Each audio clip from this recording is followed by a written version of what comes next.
Ch.3 Turned Away. At Harvey's department store, Mama went to make an exchange.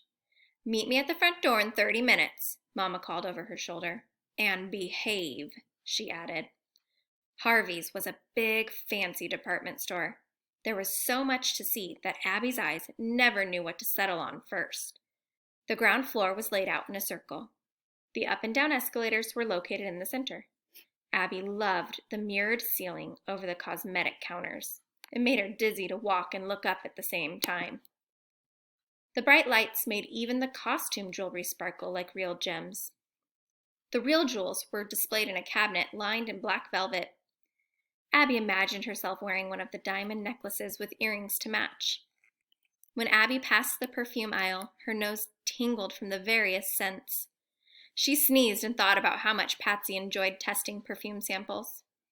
From luggage, Abby passed through pocketbooks and shoes. Then suddenly, between scarves and gloves, a giant monkey leaped in front of Abby, startling her. "Come ride the merry-go-round and have lunch at the brand-new Monkey Bar Grill on the 3rd floor," he said, bowing.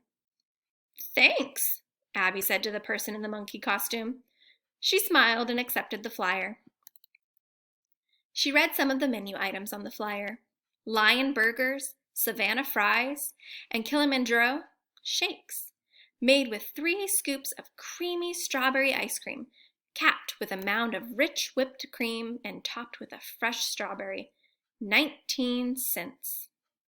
The flyer had a coupon for a free ride on the merry-go-round. Abby had never been on a merry-go-round, and this one was indoors. Abby quickly added up her money. She had enough to buy a Big Blue and have a strawberry shake. Abby glanced at the clock over the elevators. There was even enough time for a ride on the merry-go-round. But what if there was a sign at the monkey bar? A sign like at the other restaurants downtown. But the man in the monkey costume had given her a flyer. He wouldn't have done that if she weren't welcome, right? She headed for the 3rd floor. Yellow cardboard monkey paw prints were glued to the floor. The paw prints led her to the Monkey Bar Grill. Brightly colored stools in shades of orange, lime green, and lemon yellow circled the counter. A fake leopard skin canopy hung over it. Abby's eyes went straight to the merry-go-round.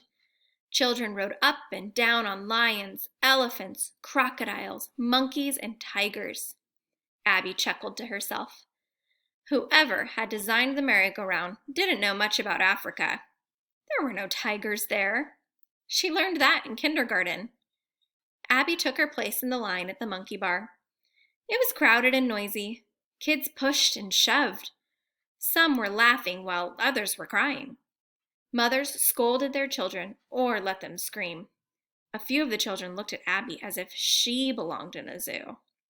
Then, all at once, a woman standing behind Abby snapped crossly, "What are you doing in line?" Her voice was as sharp as a needle. Now, a young woman in front of Abby turned around. "Well, of all the nerve! I'll tell you something right now. If she stays, I'm leaving." An older lady with 3 small children started shouting, "Where's the manager? We need the manager over here." Suddenly, a big woman in glasses that looked like cat's eyes came rushing over. "I'm the manager," she said, "and I assure everyone she is not staying."